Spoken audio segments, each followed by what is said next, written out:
کچھ کراچی میں ہیں یا کچھ دیگر شہروں سے ہیں تو ہمیں کم سے کم 2 دن یا 1 دن کا وقت دے دیجئے. لیکن جج صاحب نے 1:30 بجے یہ فیصلہ کر دیا وقت دینے کی بجائے کہ جناب یہ گواہان آپ کے کیس سے متعلقہ ہی نہیں ہیں، جو کہ ان کا یہ اختیار نہیں تھا. کیس کے متعلق ہونے یا نہ ہونے کا فیصلہ یہ پہلے تو جس کا وہ گواہ ہوتا ہے اس نے کرنا ہوتا ہے. دوسری بات، جب گواہی آ جاتی ہے تو پھر جج صاحب اس گواہ کے دیے ہوئی سٹیٹمنٹ اور جرا کے مطابق فیصلہ کرتا ہے کہ اس کی کون سی پروویژن قانون کے مطابق ریلیونٹ ہے، کون سی پروویژن ریلیونٹ نہیں ہے. اب پھر کیا کرتے ہیں، یہاں سپریم کورٹ آرڈر فرماتی ہے 3 تاریخ کو، اسلام آباد ہائی کورٹ کو ڈائریکشن دیتی ہیں کہ یہ سارے جو کوشچنز ہیں جس میں جورسڈکشن ہے، مینٹینیبلٹی ہے، لمیٹیشن ہے، یہ ٹرانسفر ہے، یہ سارے کیسز ڈیسائیڈ کیے جائیں. جب ہم جاتے ہیں عامر فاروق صاحب کے پاس تو وہاں جب ہمارے یہ کیسز ڈیسیژن کے لیے جاتے ہیں تو وہ ان کیسز کو دوبارہ ڈیسائیڈ کرنے کی بجائے پھر اسی جج کو بھیج دیتے ہیں کہ آپ اس کو جا کر کے دوبارہ ڈیسائیڈ کر لیں. فیصلہ ہے 3 تاریخ کا، کاپی آرڈر کی ملتی ہے 4 کی شام کو، اور 5 تاریخ کو صبح سویرے جب ہم یہ پٹیشنز جمع کرا رہے تھے، ایک پٹیشن اسلام آباد ہائی کورٹ میں ٹرانسفر اپلیکیشن اور باقی پٹیشن سپریم کورٹ میں، تو خواجہ حارث صاحب کو منشی کو نامعلوم افراد ہائی کورٹ کے پریمیسز سے پک کر لیتے ہیں، جس کی شکایت خواجہ حارث صاحب senior advocate supreme court chief justice of Pakistan کے پاس رائٹنگ میں دیتے ہیں. اسی دن وہ یہاں سپریم کورٹ میں آتے ہیں اور اس کے بعد اس دوران میرا رابطہ ہوتا ہے، میں اپنے منشی کو بھیجتا ہوں کہ آپ ان کو ہیلپ کرو، پھر میرے منشی کو وہاں ہائی کورٹ کے پریمیسز سے باہر لے کر آ جاتے ہیں وہ نامعلوم افراد. پھر اس کے بعد جب اس ساری صورتحال سے فارغ ہو کے خواجہ صاحب پہنچتے ہیں سپریم کورٹ میں، وہ کہتے ہیں میں نے فیصلہ ریزرو کر کے آدھے گھنٹے میں فیصلہ بھی سنا دیا. جب فیصلہ لکھنے کے لیے آتے ہیں اس وقت ہمارے وکلاء صاحبان موجود ہوتے ہیں، لیکن یہ پاکستان کی تاریخ کا پہلا ہی کیس ہوگا کہ جس میں نہ ملزم ہے، جس میں نہ ان کا وکیل ہے، اور اس کو 12 بجے ہی ریزرو کر کے 12:30 بجے اس کو سزا دے دی،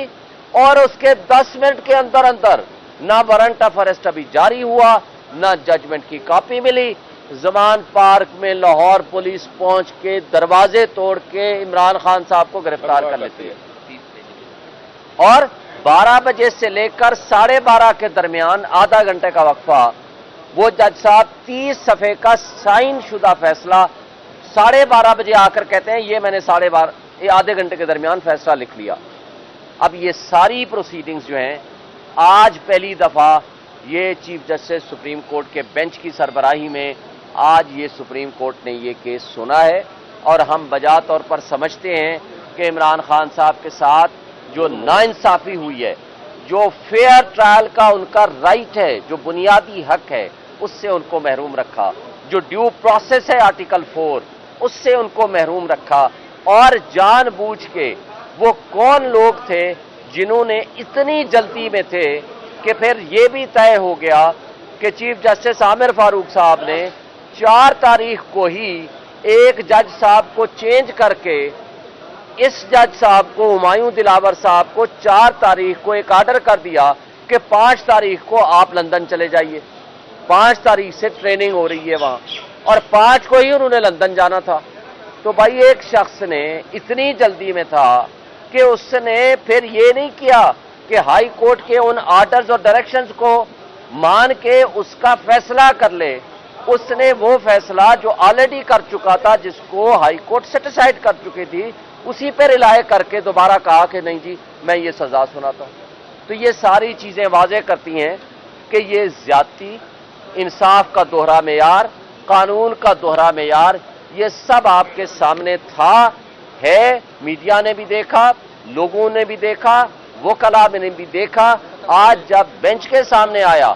تو نہ صرف الیکشن کمیشن آف پاکستان اور ان کے وکیل امجد صاحب جو ہائی کورٹ اور ٹرائل کورٹ میں پروسیڈنگز کر رہے ہیں، تو ان ساری باتوں کو اس نے خود تسلیم کیا ہے کورٹ کے اندر. تو ہم سمجھتے ہیں کہ انشاءاللہ ان کے ساتھ انصاف ہوگا، اور انصاف نہ صرف ہو بلکہ ہوتا ہوا نظر آنا چاہیے. یہ ہے سیٹل پرنسپل. لیکن یہاں انصاف کا قتل نہ صرف ہوا بلکہ انصاف کا قتل ہوتا ہوا نظر آیا ہمایوں دلاور صاحب سے. اور پھر آپ نے دیکھا یہ 7 تاریخ کو ہم نے اپیل فائل کی، 8 تاریخ کو فکس ہوئی، اور 8 تاریخ کو ہم نے بڑا ریکویسٹ کی یہ سارے گراؤنڈز لے کے کہ آپ اس فیصلے کو سسپینڈ کر دیں، سینٹنس کو سسپینڈ کر دیں. لیکن جج صاحب نے کہا نہیں، میں 2 سے 3 دن لگاؤں گا یا 4 دن میں فکس ہو جائے گی. لیکن پورے 17 دن بعد جا کر کے کل فکس ہوئی، اور اب کل لگی ہوئی ہے صبح مارننگ میں. اور سپریم کورٹ نے کہا ہے مناسب ہے کہ وہ اپنا فیصلہ بتا دیں، کر دیں، اور جو پھر فیصلہ آئے گا اس کی روشنی میں کل 2 بجے یہاں اور اس کے علاوہ دلائل دیے 15 منٹ تک مسلسل وہ بولتے رہے. پھر جسٹس عامر فاروق صاحب نے مسکراتے ہوئے کہا کہ چلو اس کو 2 دن کے لیے ملتوی کرتے ہیں. اگر پھر بھی کل یہی رویہ رہا تو سر اس کے اوپر آپ کا کیا ایکشن؟ اگر کل یہ فیصلہ نہیں ہوتا پھر سپریم کورٹ نے واضح کر دیا کہ پھر سپریم کورٹ آف پاکستان اس کے بارے میں فیصلہ کرے گی. اس لیے ہمیں کوئی ابہام نہیں ہے کہ کل ہائی کورٹ اس میں فیصلہ کر دے گی. اور سپریم کورٹ نے اس میں سیریس کنسرن شو کی ہے ہمایوں دلاور کے فیصلے کے، ان کے آرڈر میں چیز نوٹ کروائی ہے جی. تو اور یہ بھی کہا ہے کہ جو پٹیشنر کے ساتھ یہ ظلم ہوا ہے اور یہ زیادتی ہوئی ہے، اس لیے انہوں نے یہ کیس کل 2 بجے کے لیے فکس کیا، اور انہوں نے ویٹ کر رہے ہیں